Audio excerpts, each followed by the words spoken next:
Olá a todos! Hoje nosso podcast é super especial. Nós vamos entrevistar a Andrea Vitaliano. Que delícia! Vamos lá, tem muito papo Vamos para lá. rolar, né, Tem Fer? muito papo e muita perguntinha para você responder. E eu trouxe a minha colinha. Tá tudo bem. Vamos lá, vamos falar sobre crescimento pessoal e autoconhecimento? O que significa para você valorizar a própria história de vida? Bom, primeiro que o crescimento pessoal é um investimento que você faz em seu benefício. Você é o seu maior empreendimento. A partir do momento que você desperta para algo que te leva a crescer, você busca conhecimento. O autoconhecimento vem primeiro, porque se você realiza o autoconhecimento, você já olha para as suas qualidades, para os seus talentos, e aí sim você empreende na sua carreira de vida, negócios, e escolhe a sua profissão. Depois disso, a gente tem que parar para pensar também no grande da nossa história. Então, eu sou apaixonada pelo mundo acadêmico, eu penso que a gente tem que estudar, tem que debruçar, tem que investir em si, mas também tem que valorizar a sua história. E você está sendo agora uma professora de pós-graduação, né, Andrea? Ai, estou muito feliz com isso. Eu já tinha isso em mente e em meta. Eu queria muito entrar no mundo acadêmico, mas eu não imaginaria como isso poderia acontecer. E aí veio a calhar a pós-graduação em gestão da emoção do Dr. Augusto Cury. Eu estou muito feliz e realizada por poder contribuir com todos esses anos de estudo que eu venho acompanhando, a teoria, que eu aplico na vida. Então, isso para mim foi o ápice da minha carreira. E a gente acompanhando ela é super especial. Como você combina o conhecimento acadêmico com o autoconhecimento? É o que eu digo, né? Sempre o autoconhecimento tem que vir primeiro. Porque eu vou entender quais são os meus talentos naturais. A partir disso, eu posso escolher com mais assertividade. Então, não adianta eu sair atirando, vou fazer essa formação, mas não me identifiquei, eu paro e começo outra. Então, através do autoconhecimento, você vai se autodescobrindo, descobrindo seus talentos, suas aptidões. Aí sim, você empreende no mundo acadêmico, nos seus estudos, para se capacitar, para fortalecer aquilo que você já traz. Qual foi o momento em sua vida em que o olhar para dentro fez a diferença?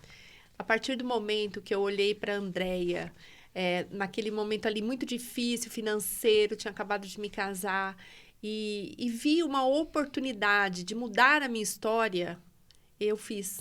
A virada de chave foi não aceitar viver daquela forma e buscar sempre com a meta em busca dos meus sonhos. Você pode sonhar, independente da situação que você vive. E quando você descobre que você pode realizar, aí sim começa o florescimento. Então, é uma busca, né? Uma busca pelo conhecimento, é uma busca pelo trabalho. O florescimento vem de dentro para fora. E aí começa na história das batatinhas, né, Andrea? Exatamente. Lá atrás eu tive que empreender e o meu primeiro empreendimento foi fritar batatinha e sair vendendo. E eu fazia com amor. Sim. Se apaixone pelo difícil, era difícil, mas eu fazia com muito amor. E a partir daí eu comprei o primeiro livro e fui ali me autodescobrindo. Não tinha condição para mais nada, apenas o livro. E Mas do doutor, né? do Dr. Augusto Cury. Eu tenho ele até hoje. Tá lá todo amarelinho, mas foi um livro de cabeceira. E eu falo, quando você se conecta com o seu propósito de vida, o universo te entrega muito também. Então, você tem que saber qual é primeiro, né? Como evitar cair na ilusão de que todo o conhecimento está fora de nós? Hoje, o que acontece são que grandes players aí do mundo das mídias sociais, eles pregam um sucesso que, vira a chave e pronto, você já é um sucesso. E aí você fica tão deslumbrado e aí vem a frustração, porque não é assim. Existe um processo que começa de dentro para fora, você tem que empreender em si, você tem que ter disciplina, você tem que ter foco, você tem que ter entrega, você não pode desistir, se caiu, levanta, você também tem que ter uma resiliência muito grande. Então, não existe sucesso da noite para o dia, existe uma construção, Sim. Existe um processo. Você respeitando o processo e unindo com o propósito, você chega. Quais são os maiores desafios do autoconhecimento, na sua opinião? Na minha opinião, é que muitas vezes você vai deparar com coisas que você não gostaria. né? A gente olha e fica meio chocada. Nossa, mas essa sou eu mesmo? Dá para melhorar um pouquinho? Sempre dá para melhorar. Sim. Então, o focar no ponto positivo, não olhar tanto para o teu lado que está precário ali, que você precisa desenvolver muito, olhar para aquilo que você faz bem feito. Então, os pontos de melhoria, você minimiza e você sempre foca naquilo que você faz bem feito. Então, esse é o grande desafio, é a forma como você olha, através do autoconhecimento, para dentro de você. Porque senão você vai sempre se autocriticar. Então, deixa a crítica e olha para aquilo que você gosta de fazer, que você é assertiva, nem se for coisas pequenas. Na natureza, nada é aos saltos. Tudo é do pequeno ao grande. Então, mira naquilo ali, ó. É pequenininho, mas saiu tão bem feito. Eu fiz tão bonitinho. É isso. O desafio do autoconhecimento é você não olhar para os teus pontos fracos e fortalecer os teus pontos fortes. Olhar para os nossos pequenos passos, né? Isso mesmo, valorizar os pequenos passos. Você acha que o meio acadêmico valoriza o autoconhecimento? Eu acho que agora o meio acadêmico ele está se abrindo para algo mais. Tanto é que essa pós-graduação em gestão da emoção, ela vai trabalhar muito o autoconhecimento. Então, o meio acadêmico também tem buscado esse lado do autoconhecimento. Eu penso que são duas vertentes e tem que caminhar junto, porque as duas vertentes constroem um homem. Né? Através da educação, através da sua evolução acadêmica, através do autoconhecimento, você se torna uma pessoa bem melhor. Perfeito. Vamos lá. De que forma as suas experiências de vida influenciaram sua visão sobre a educação? Bom, a educação, hoje, eu penso que ela tem que ser olhada, e dentro da minha experiência de vida, a gente não tem na educação ainda esse olhar tão profundo em relação às emoções, né? E eu acho que isso, se eu tivesse aprendido lá atrás, desde a infância, na juventude, sobre o mundo das emoções, hoje seria tudo muito mais fácil. Então, a gente passa por etapas de criança, adolescência, juventude, sem conhecer esse mundo. E isso dificulta a nossa caminhada. Sim. Então, trazer agora, com muita força, sobre a inteligência socioemocional, como é que você pode se tornar uma pessoa com habilidades socioemocionais, com essa capacidade desenvolvida, como é que você pode olhar para suas emoções, identificar o que você está sentindo, né? O filme Divertidamente 2 traz isso com muita clareza. Então, eu penso que agora as crianças estão sendo, assim, nutridas por esse conteúdo que a gente precisa conhecer, mergulhar, ter entendimento e saber lidar com isso. E como você disse, a gestão da emoção é um treino, né, Andréia? É um treino diário. Então, a gestão da emoção é você buscar o reconhecimento do que você está sentindo, quanto isso está contribuindo para aquele momento, né? Se a temperatura está alta, eu preciso silenciar para o termômetro baixar, e aí sim eu posso agir. Então, quando você tem a gestão da emoção, você se torna um profissional melhor, um pai de família melhor, uma esposa melhor, um filho melhor, porque você sabe lidar com esses turbilhões de emoções, né, que fazem parte do nosso dia a dia. Exatamente. Qual conselho você daria para quem está começando a jornada de autoconhecimento? Bom, o conselho é: mergulhe em si mesmo, procure se conhecer, comece pelo conhecimento daquilo que realmente você sente, quanto isso tem contribuído. Os pensamentos são virtuais, como ensina aí o Dr. Augusto na sua teoria. Quais pensamentos têm gravitado e têm fazido parte do teu dia a dia, né? Você tem agido assertivamente? Então, o autoconhecimento é uma série de perguntas. Você realmente são perguntas São perguntas socráticas que você pode ir se fazendo para chegar a esse conhecimento tão íntimo, que fica tão escondidinho lá dentro. Isso aí. Vamos falar sobre neurociência e comportamento? Vamos lá. Por que o pensamento negativo pode ser tão prejudicial ao cérebro? O nosso cérebro, ele aceita muita coisa, só que ele não tem assim, a capacidade de suportar excessos de pensamentos negativos. Então, saber lidar com isso, saber praticar esse desafogo, ajuda muito o nosso cérebro a se manter saudável. Então, excessos de pensamentos tóxicos podem nos deixar exaustos, sofridos, a gente não ter ânimo para ações, né, para agir.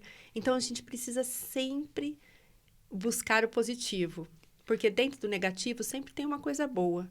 Então, você para um pouco, se está com excesso de reclamação, se está com excesso de ai, ai, ai, ui, ui, ui, nós precisamos parar com essa situação, porque o nosso cérebro tem um limite. Puxar aquilo de positivo que aconteceu, né, na vida. Trazer de volta as emoções positivas para aliviar esse cérebro. Andreia, tem alguma técnica para a gente ficar mais tranquila, mais calma, naquele momento de estresse? Tem o respirar. A gente esquece muito que o respirar é uma técnica poderosa. Então, você inspira e expira profundamente. E a gente já vai percebendo esse alívio imediato. O cérebro recebe isso muito bem e a gente já sente a serenidade chegando. Então, para quem não pratica respiração consciente, comece já. Como os hábitos influenciam a saúde mental? Hábitos positivos nos ajudam a nos mantermos positivos. Então, como que andam os teus hábitos? O que você tem cultivado? Sabendo que os hábitos influenciam diretamente na nossa saúde física e emocional, a gente precisa cuidar desses hábitos. Então, vamos pensar que nós temos emoções, nós temos a nossa parte cognitiva, que são os pensamentos, e nós temos a nossa parte motora. E nós convivemos em um ambiente. Então, os nossos hábitos negativos estão ali no ambiente. O que eu preciso fazer? Eu preciso muitas vezes mudar o ambiente. E quando a gente fala em mudar o ambiente, eu estou falando em mudar o ambiente mental, não apenas o ambiente físico. Sim. Então, promover ações que mudam essa forma de pensar e de sentir, e aí sim eu mudo o meu agir. Por falar em ambiente, um ambiente positivo muda comportamentos? Um ambiente positivo nos influencia positivamente e nos traz também comportamentos positivos. Por quê? Quando a gente fala em ambiente, nós estamos falando ambiente e comportamento. Os comportamentos acontecem dentro do ambiente.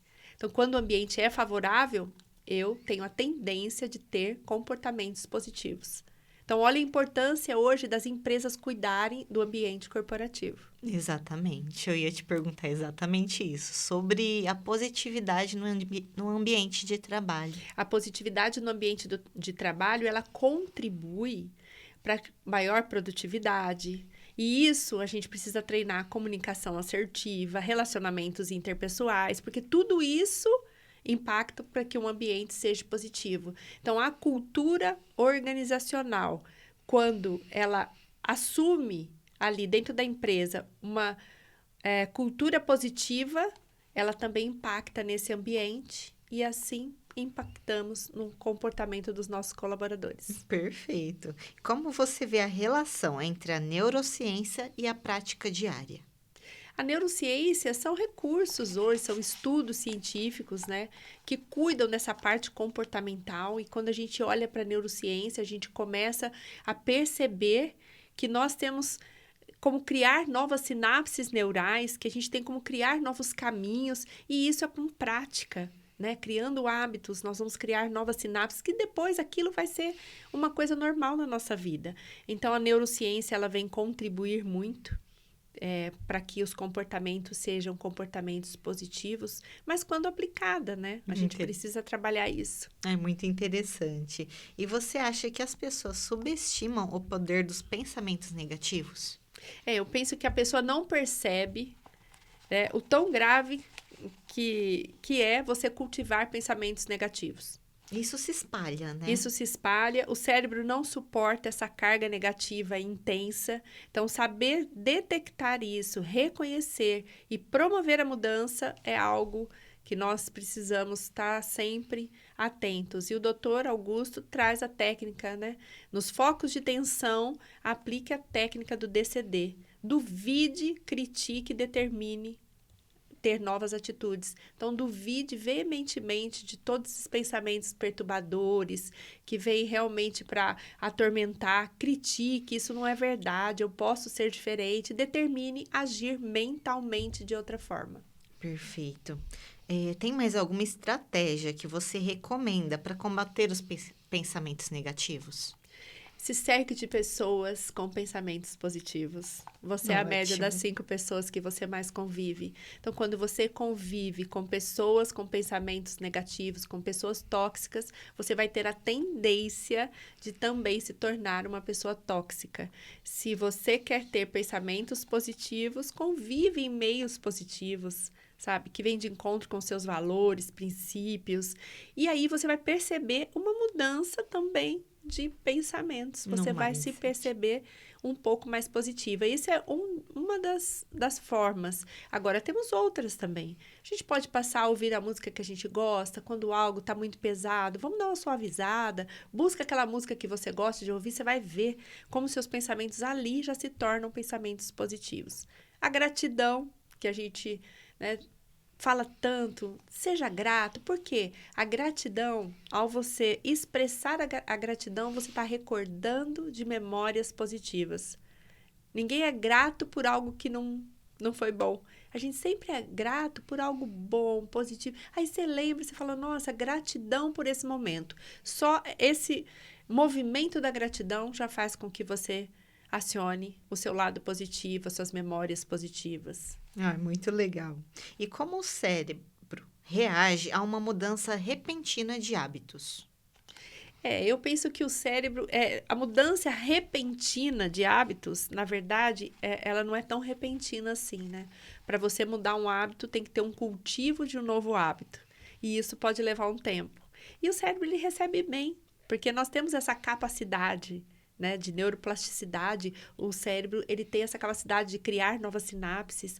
Então, quando a gente cultiva um novo hábito, o cérebro recebe muito bem. Só que ele só vai se tornar um hábito realmente na sua vida se você trazer ele para a tua rotina diária, né? Tem que praticar ele por quanto tempo para que ele se torne um hábito? Então, estudiosos revelam que 21 dias para se tornar um hábito. Então, ali, aquela atitude, aquela prática te traz como hábito, você traz para a vida em 21 dias. Perfeito. E qual o papel das emoções na formação dos novos comportamentos? Você se conhecendo e conhecendo as suas emoções, você não reage frente a situações provocativas. Então, quando você vamos dizer, pratica a autogestão, você já não tem comportamentos tão negativos. Por quê? Porque você pensa antes de agir. Realmente eu estou sentindo, agora é o momento de eu falar ou não, e aí eu me policio mais. Então, conhecedores das emoções, autogestores emocionais, tendem a ter comportamentos diferenciados, tanto no ambiente corporativo quanto em casa, enfim. São pessoas mais compassivas, generosas, né?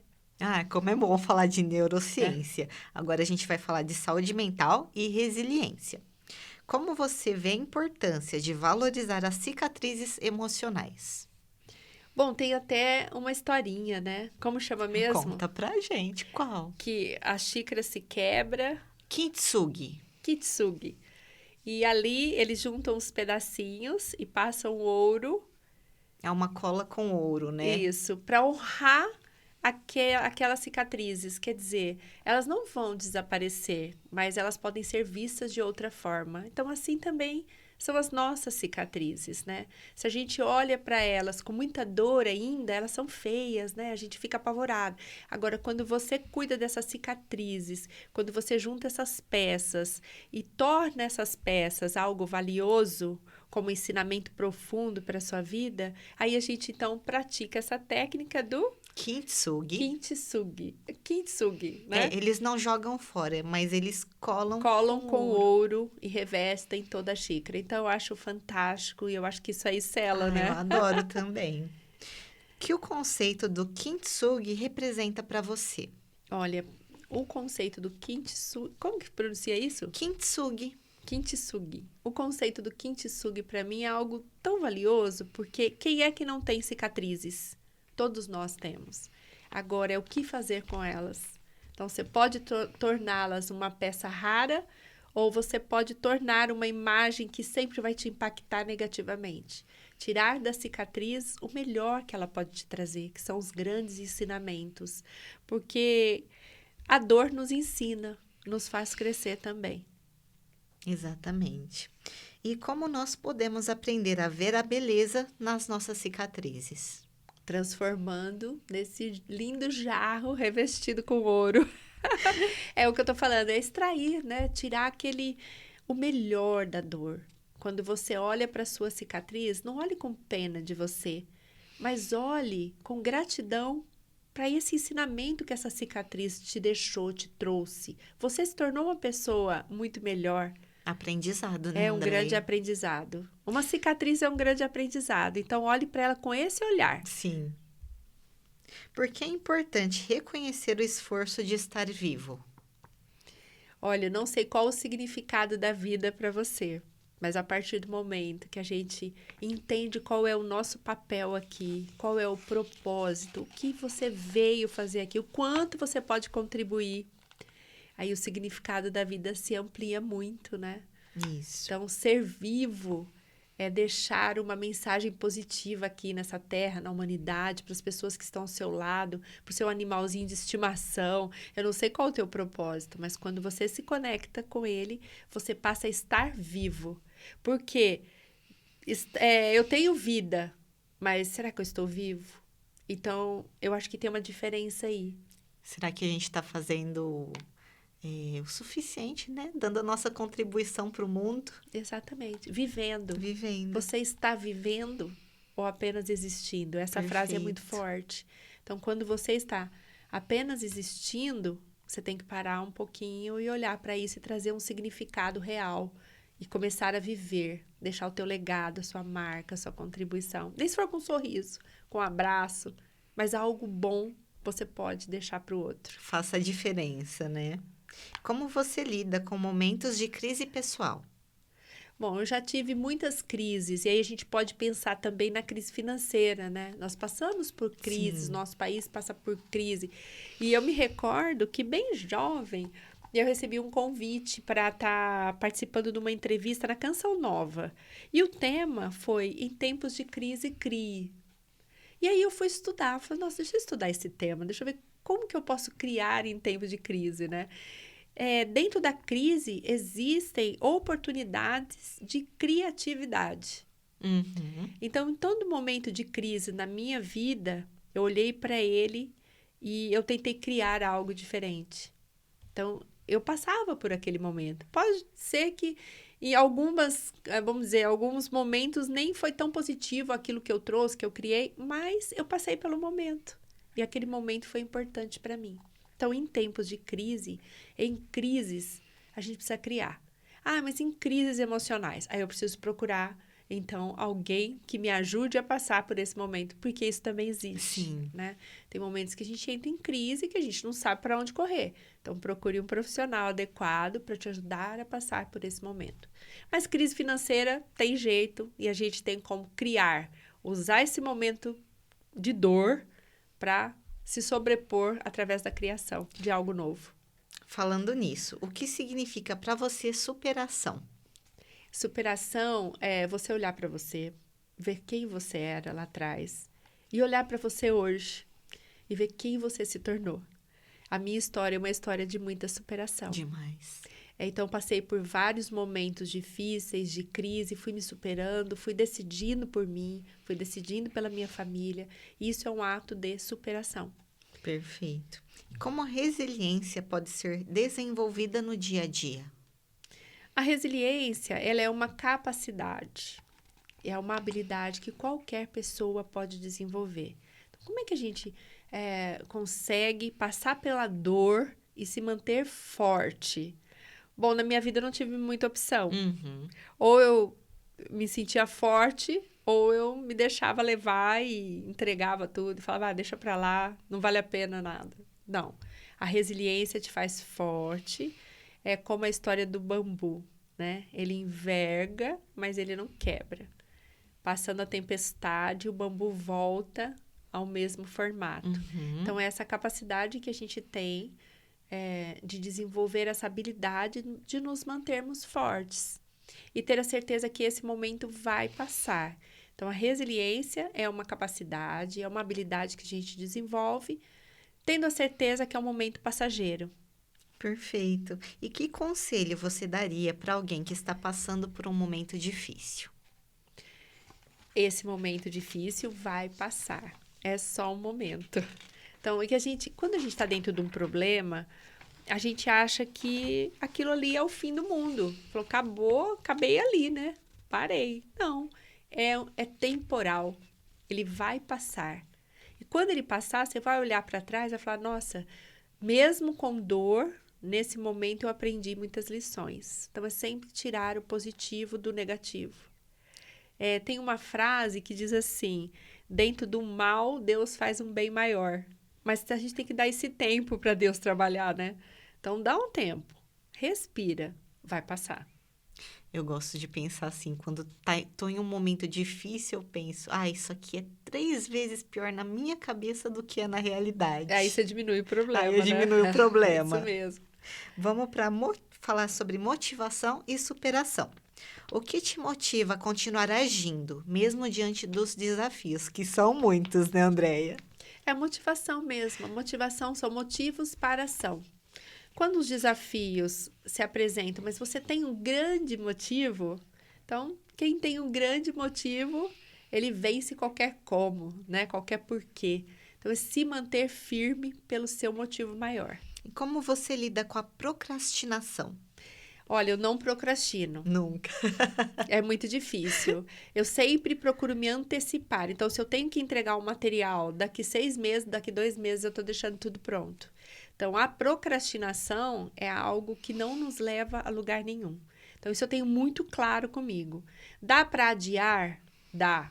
Eu tenho um prazo para depois entregar? Tudo bem. Aí você coloca hierarquicamente as tarefas que você tem que entregar agora na frente. Mas procrastinar, deixar para amanhã, me acomodar, isso aí não faz parte do meu vocabulário.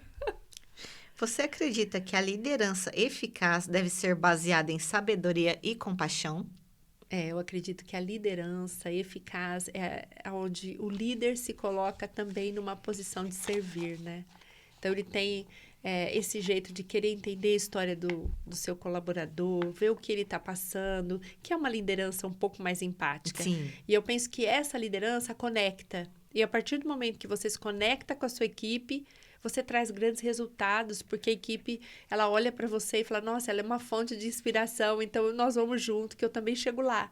Se ela chegou, eu chego. Então, eu acho que é isso.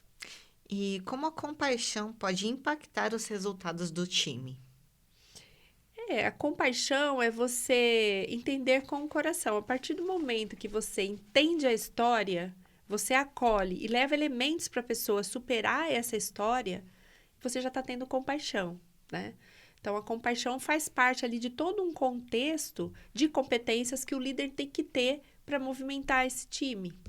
Perfeito. Qual a sua abordagem para alcançar metas? Bom, a minha abordagem é sempre dizer o seguinte: você não trabalha para a empresa, você trabalha para você.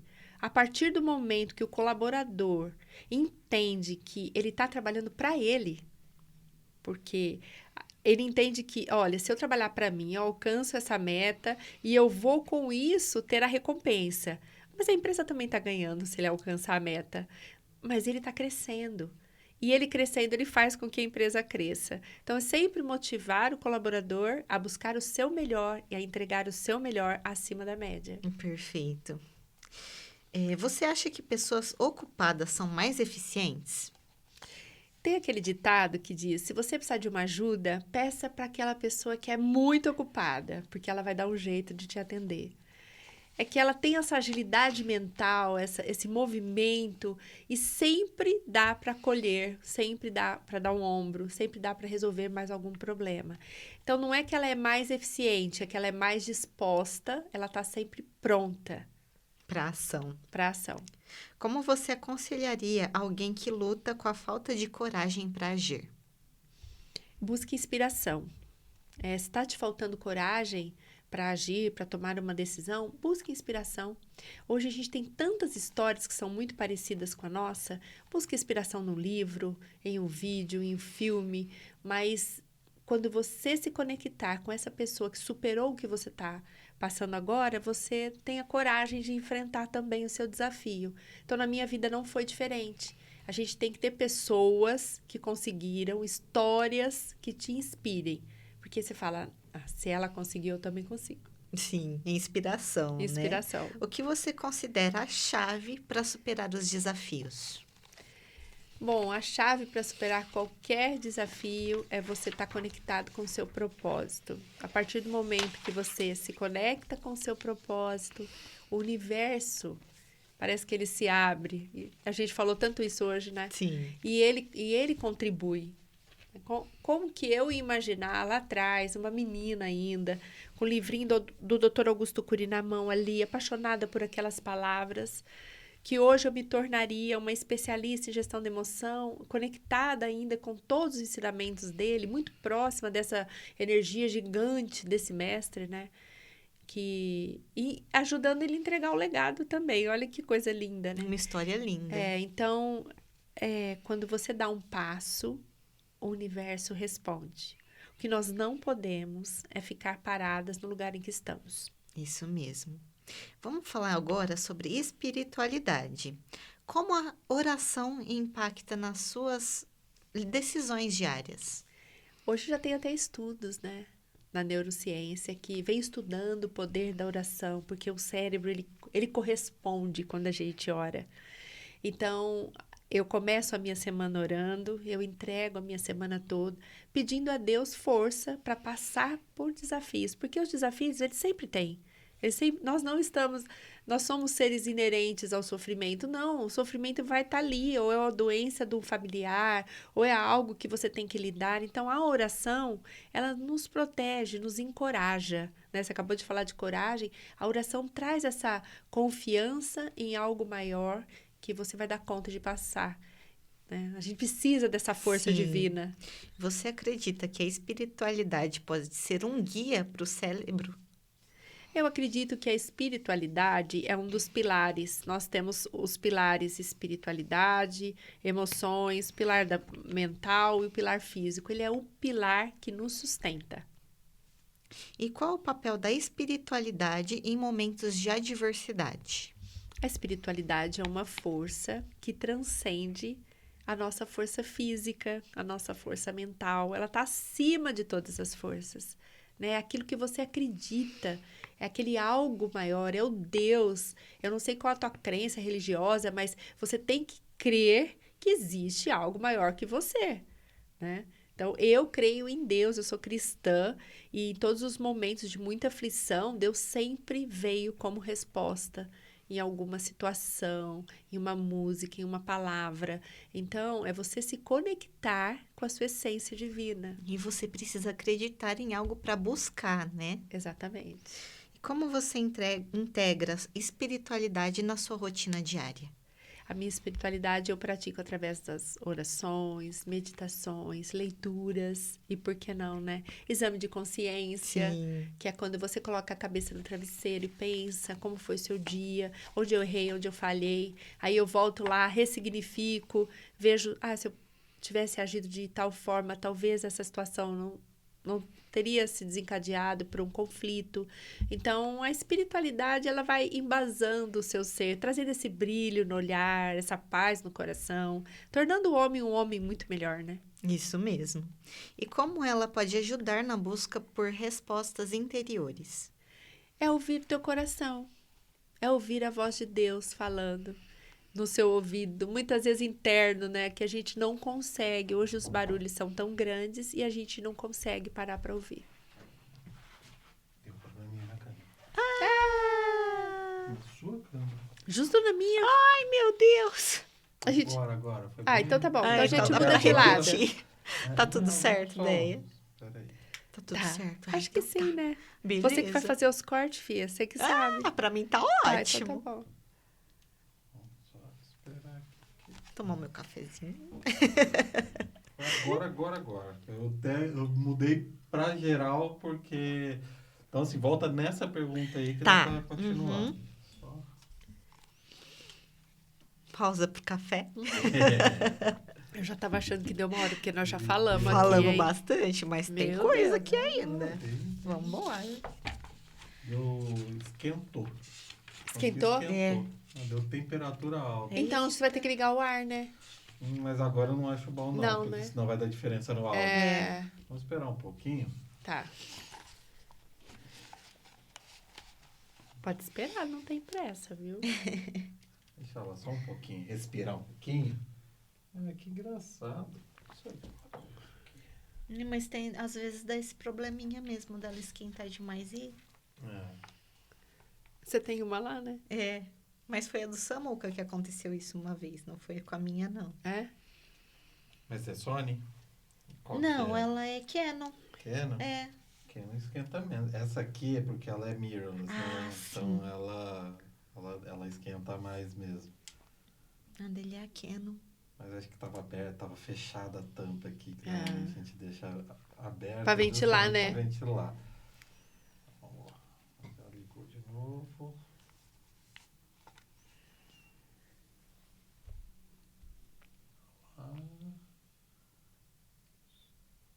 E agora foi.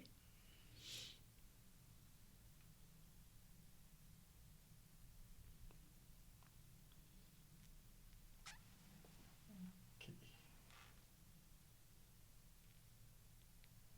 Mas assim, eu tô tentando colocar do mesmo jeito que tava. Ah, mas não tem problema, porque a gente vai depois vai o fazer de corte novo. também, É o né? corte, não? Tá tudo certo. Perfeito. Obrigada. Volta nessa pergunta. Obrigada.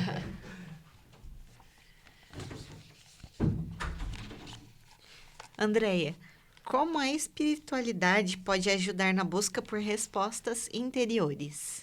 A espiritualidade, se você pratica a sua espiritualidade, que não quer dizer religiosidade, você se conecta com uma voz interior, que é a sua essência divina. E essa voz pode te orientar. Muitas vezes nós não paramos para ouvir a nossa voz interior. Então, a espiritualidade pode te ajudar a se conectar com a sua essência, com o que há de maior e de melhor dentro de você. Você acha que a fé influencia na saúde mental? A fé, ela contribui, ela é a nossa força, é a que nos promove resiliência, é a que nos promove atos de coragem. Então, a fé é algo que nos impulsiona. Uhum. E sobre a saúde mental? Sobre a saúde mental, eu penso que ela contribui muito, porque quando você tem fé em si, quando você tem fé na sua profissão, quando você tem fé em Deus, você já está cuidando para ser um ser humano melhor, para ter boas emoções, ser uma pessoa positiva. Perfeito. Como a espiritualidade influencia a maneira como você lida com o fracasso? Na verdade, a espiritualidade te ajuda a ressignificar o seu momento de fracasso. Porque você vai pensar nesse fracasso como ensinamento. Na vida nunca se perde, sempre se aprende. E que conselho você daria para alguém que está tentando se reconectar com a espiritualidade? Busque a sua essência divina. Tenha um momento de silêncio com você mesmo. Hoje nós não gostamos da nossa companhia. A gente precisa treinar e estarmos em nossa companhia. Quando você se silencia, busca a sua companhia, faz um yoga, faz uma meditação, faz uma oração, você se conecta com a sua espiritualidade. É um processo, né? Perfeito, Andréia. Vamos falar sobre equilíbrio e paz interior. O que significa para você viver em equilíbrio? O equilíbrio é você, por exemplo, você trabalha muito, você se doa muito durante o seu dia. O que você faz à noite?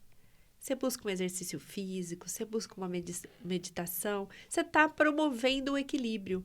Então, sempre quando existe um desgaste de energia, um desgaste ali físico, você tem que buscar um equilíbrio para sanar aquele desgaste.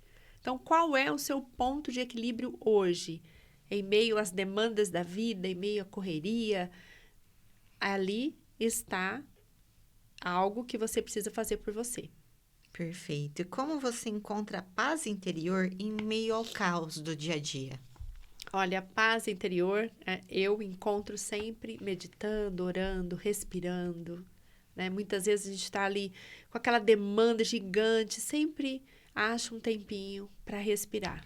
Para, respira, pensa e E continua. continua. Perfeito. Pare, respire, pense e continue. E quais são os sinais de que estamos perdendo o equilíbrio na vida? Quando você está exausto, eu penso que quando a gente perde o equilíbrio, é quando a gente percebe o nível de exaustão que a gente se encontra. Você não tem mais vontade. Ai, não tenho força.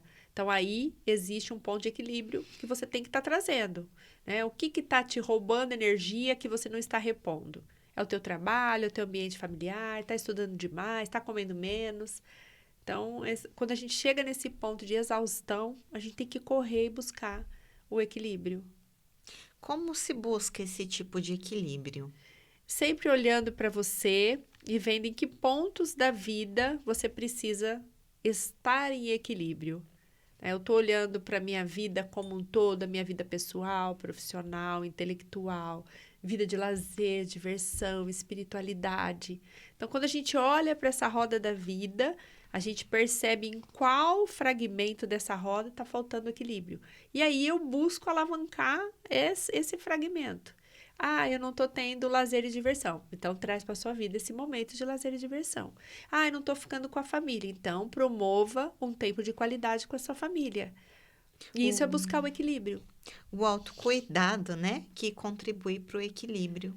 Isso, o autocuidado, quando a gente também olha para a nossa saúde emocional, para a nossa saúde mental, nós já estamos gerando um equilíbrio Perfeito. interior. Você acredita que a paz interior pode ser cultivada ou ela é natural? Não, a paz interior, ela tem que ser cultivada. Então, quando você promove a paz interior, quando você desconecta do celular, porque hoje nós estamos intoxicados digitalmente O tempo inteiro. o tempo inteiro, quando você faz uma oração, quando você contempla a natureza, quando você está em meio à natureza, então você busca cultivar a paz interior nesses momentos. Como o trabalho pode impactar no equilíbrio emocional?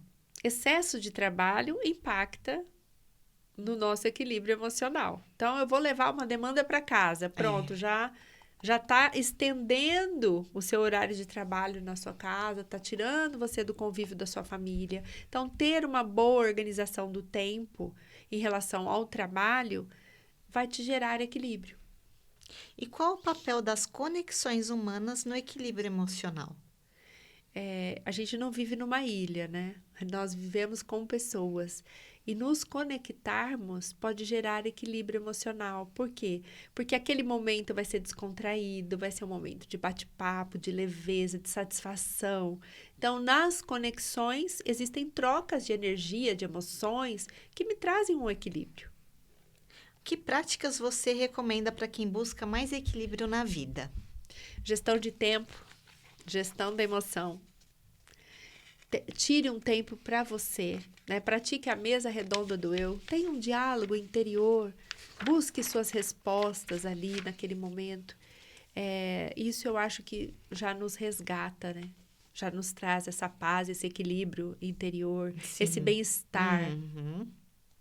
Vamos falar agora sobre a importância da superação e a valorização das cicatrizes. Você acredita que as cicatrizes podem ser uma fonte de força?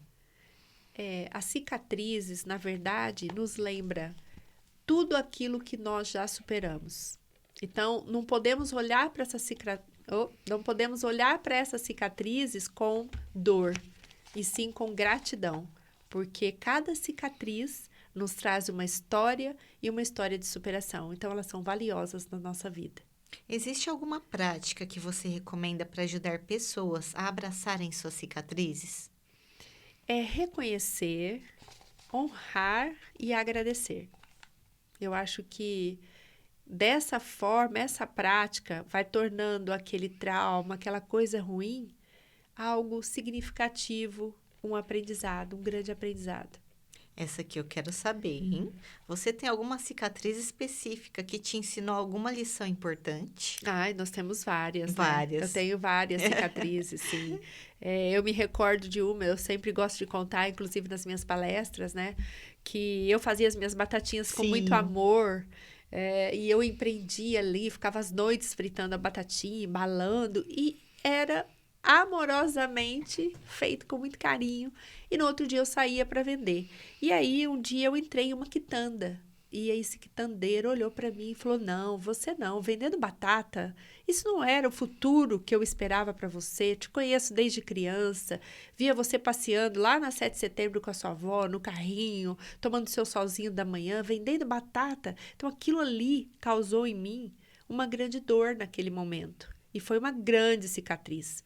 E aí, esse dia eu voltei para casa, chorei a tarde toda, não vendi as batatas, e eu me decidi, falei, não, a partir de hoje eu vou me tornar uma pessoa melhor. Não que vender batata seja algo que me desmerecia e não me desmerece até hoje, mas eu poderia estar estudando, poderia estar contribuindo com algo mais, mas foi muito difícil, foi um momento de dor. Foi um impacto. Como a sociedade pode mudar sua visão sobre cicatrizes e vulnerabilidade?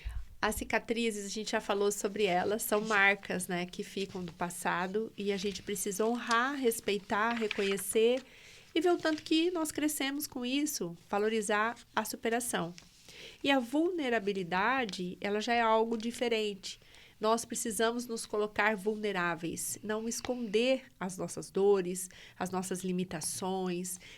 Por quê? Porque isso me conecta, não me faz gigante demais, né? Não me torna inacessível, não. Eu sou um ser humano como todos, vulnerável.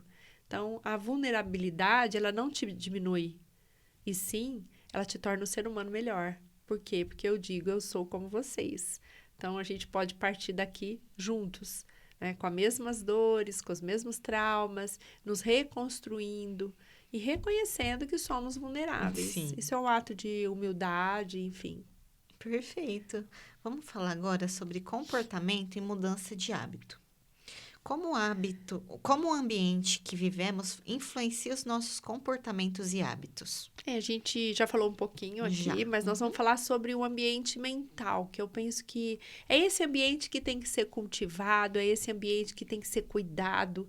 Quando a gente cuida do nosso ambiente mental, a gente consegue inserir ali novos hábitos.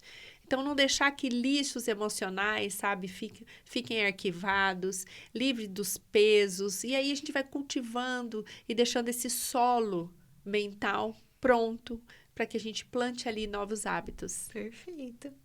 Você pode compartilhar um exemplo de como mudou seus hábitos ao modificar o seu ambiente? Sim, os meus hábitos mentais e meu ambiente físico também, que eu acho que eles estão interligados, né? Eu não praticava. Quando jovem, praticava muito exercício físico, vôlei, e depois parei. E agora eu tive que voltar por uma questão de saúde. Sim. Então, o meu ambiente ali, vendo os meus filhos se movimentando, sempre indo para a academia, contribuíram para que eu também saísse da zona de conforto. Então, o seu ambiente contribui para a sua mudança. E aí, eu tive que ter a força, né, de dizer que eu vou conseguir instituir aqui um novo hábito. Legal, Andréia. Qual o papel das nossas experiências passadas na formação dos nossos hábitos atuais? O papel das nossas experiências, a gente traz uma carga genética, né, desde o ventre materno, e a gente tem a tendência de repetir padrões. Então, a gente tem que olhar muito para aqueles hábitos que a gente faz e nem sabe por quê. E isso está lá na raiz do passado, das nossas heranças, o que a gente traz da hereditariedade. E aí você pode, com isso, olha, você não precisa ser igual, você pode ser diferente dos seus antepassados, dos seus pais, dos seus avós. E você começa a praticar novos hábitos. Tem até uma historinha, que é aquela história do peixe, né? A bisavó fazia um peixe delicioso, só que ela cortava o rabo do peixe e colocava na assadeira. E aí, a bisavó ensinou a avó, que ensinou a mãe, que ensinou a neta. A mãe ensinou a filha. E aí voltou lá, mãe, mas por que que corta o rabo do peixe? Ai, não sei. Aí foi perguntar para a avó, a bisavó já tinha morrido, enfim. A avó disse o seguinte, é porque a assadeira dela não cabia o peixe todo, então ela cortava o rabo do peixe. Então, olha como a gente vai passando de pai para filho, de mãe para filhas, involuntariamente, né? Sem um porquê. Então, quando você chega lá no porquê, você muda o como. Então, eu posso deixar o rabo do peixe, que vai ficar até mais bonito. A mudança de hábitos requer mais esforço mental ou físico? Eu acho que mais mental. A mudança de hábito é uma decisão e você tem que ter muita força mental, porque senão os pensamentos sabotadores te tiram da rotina que você quer construir, né? Eles te sabotam e você não pratica, não faz. Como a neurociência explica a dificuldade de abandonar hábitos antigos? É que são trilhas. Na verdade, a neurociência traz os hábitos antigos ou velhos hábitos como sinapses já construídas, pré-estabelecidas. E para você criar novas sinapses, exige um esforço muito grande. Você está criando um novo caminho cerebral ali para se tornar algo voluntário. E é algo que você tem que decidir. Porque criando um novo hábito, o hábito antigo tende a desaparecer. Você cria uma nova rota. Sim. Então, por isso, é muito exigente a sua disciplina, o seu esforço para criar esse novo caminho. Perfeito. Você acredita que é possível mudar hábitos sem alterar o ambiente? Eu penso que é algo que está interligado, né? Se você muda um hábito, você consequentemente vai mudar um ambiente. Se você muda o ambiente, consequentemente você vai mudar um hábito. Eles estão juntos ali. Vamos falar agora sobre a importância de viver segundo princípios e valores.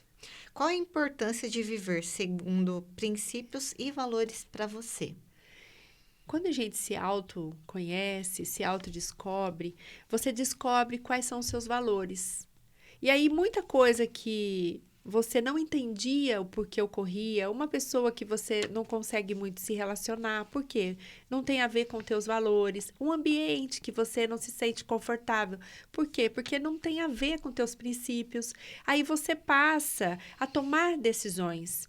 Então, quando você se autoconhece, você pratica mudanças e você consegue se colocar de forma assertiva dentro dos ambientes, com conexões, tem coisa que serve, tem coisa que você fala, não é para o meu momento. Então, eu acho que essa ligação que a gente tem que fazer. Quanto mais eu me conheço, mais eu me curo, mais eu me potencializo. Perfeito. Como os princípios podem reverter situações difíceis nas nossas vidas? Quando a gente tem princípios fortes, é o que eu disse no começo, quando você tem um porquê, você enfrenta qualquer como. Então, seus princípios e valores são a base de quem você é. E descobrir isso é muito importante, porque é uma força que te faz superar qualquer desafio. Você já teve uma experiência em que seguir um princípio específico mudou o curso de uma situação? Olha, quando eu descobri quais eram os meus princípios e quais eram os meus valores, muda qualquer situação. Então, pode ser bom para todos, mas não é bom para mim. Porque hoje eu entendo que não é compatível com os meus princípios. Então, é essa mudança que a gente vai promovendo. Não é uma ou duas, são várias, né? Durante os nossos dias, enfim. Por que é importante aplicar os princípios na prática e não apenas conhecê-los? Eu penso que quando você conhece, não tem como você não aplicar. Uhum. A partir do momento que você sabe quem você é, você sabe os valores que você carrega e você sabe os princípios que são tão fortes em você, não tem como separar você dos seus princípios e valores. Você é isso. E aí você age conforme os seus princípios e valores. E isso te fortalece muito, te ilumina. Sim. Como podemos identificar quais princípios são mais importantes para nós? Quais são os seus princípios, Fernanda? Vou inverter agora. Eu penso que eu sou uma pessoa correta, determinada, honesta. Tem isso. vários, né? Tem vários princípios. Então, você tem que listar os seus princípios de honra, né? Sim. Sabe o código de honra? A gente ouve muito falar nos Sim. filmes, enfim. Qual que é o seu código de honra? Quando a gente descobre quais são os nossos princípios e valores, eles se tornam o nosso código de honra. Então, qual é o nosso código de honra? Essa pergunta é para você que está nos assistindo. Você precisa descobrir isso. O meu honestidade, né? Meu princípio é da valentia, eu sou corajosa. Então, a gente precisa ter isso como código de honra, que é o que vai te manter, te sustentar. Como podemos... você acredita que viver sem princípios pode levar a uma vida desordenada? Eu acredito que quando você vive sem princípios, você deixa a vida me levar. Vida leva eu. Vida leva eu. É isso. Deixa a vida me levar. A vida leva eu. Tá tudo bem, enquanto tá tudo mal. Porque quem não tem princípios, não tem o seu código de honra. E a vida tá levando. E você tá levando as burdoadas e você não sabe o porquê. Então, Sim. quando você resgata os seus princípios e valores, o seu código de honra te fortalece muito. E te tira de muita situação, né? Perfeito. Como o princípio da honra, o código da honra, né? Pode influenciar nossas relações pessoais e profissionais. Quando você tem esse código de honra, esse princípio de honra, tem muitas coisas que você não concorda. Então, você cria regras dentro da sua equipe. Olha, não grita, porque aqui impera o princípio do respeito. Fala baixinho, vamos nos respeitar uns aos outros. Você também ensina, você consegue educar. Então, como que um pai e uma mãe educam o seu filho sem saber qual é o seu código de honra? Quais são os seus princípios? A gente tem que saber. A gente tem que ter isso na ponta da língua, para que a gente possa contribuir com o outro e assim nós vamos crescendo junto. Então, realmente, isso nos blinda, sabe, de muitas situações negativas. O código de honra nos blinda de muitas situações negativas. E qual é o seu código de honra? Você indica esse filme ao público? Com certeza. Andréia, acabaram as perguntas. Muito obrigada. Aprendendo com a mestre, né? Agora eu vou fazer algumas perguntinhas para você. Nós temos alguns minutinhos. Oh, meu Deus. Vamos lá. Fernanda, você está prestes a lançar o seu e-book. Isso, vivências que simplificam o marketing digital. E está sendo um desafio. É um desafio, gente. São vários passos, né, que a gente tem que fazer para estar lançando um livro, tanto no digital quanto no presencial. Presencial eu já lancei, agora eu estou indo para o digital também. E quais são os 3 principais passos que você está, assim, bem determinada, se mantendo firme, para que seu livro digital seja um sucesso? Bom, primeiramente, eu estou desenvolvendo as minhas mídias digitais, né? Plataformas como Instagram, YouTube, o TikTok, que eu estou implementando para você também. Eu quero alcançar um maior número de pessoas para poder iniciar essa venda de livro. Depois montar a minha landing page para poder estar vendendo esse livro e fazer as campanhas online, vídeo, o ADS, né, que é muito importante. Fernanda, e quanto o seu livro vai contribuir com as pessoas que querem começar do zero no marketing digital? É um livro muito gostoso de ler, muito fácil, para quem realmente tem interesse em começar, né? Com marketing digital, de uma maneira que ele não fique muito doido, porque ele tá ali recebendo muita informação todo dia, né? E às vezes ele se perde no que fazer e o meu livro pontua certinho o que ele precisa fazer e como começar. Então, o seu livro é um manual. Ele é um manual. Para quem quer começar no marketing digital. Exatamente. Como é o nome dele, né? São as minhas vivências, que lá eu simplifico um passo a passo para a pessoa começar no marketing digital. De 0 a 10, quanto que ele vai contribuir com a humanidade? Com certeza 10. Muito obrigada. Eu que agradeço, Andréia, por essa oportunidade. Foi muito bom ter você aqui e te entrevistar. Muito obrigada. E hoje nós fizemos o inverso. Então. A Fernanda me entrevistou e foi um Pod com Elas maravilhoso. Mudamos até a cor hoje, colocamos no tom azul aí para ficar ainda mais impactante, né, Fernanda? Amei. Você é uma excelente entrevistadora. Muito obrigada. Você é uma excelente profissional e E sua pós-graduação vai ser um sucesso. A minha não, do Dr. do Augusto. doutor, mas a nossa professora tá aqui, É. gente. Muito obrigada a vocês que nos acompanharam. Sigam aí os nossos canais, fiquem atentos às novidades, como a pós-graduação chancelada pelo Dr. Augusto Cury, que vai trazer aí esse conteúdo fantástico de gestão da emoção para contribuir na sua vida, na sua carreira e até mesmo nos seus negócios. Vamos fazer da vida algo significativo e valioso e ainda contribuir, transbordar essa vida na vida dos outros. Muito obrigada e até o próximo. Obrigada. Tchau, tchau. Tchau, tchau.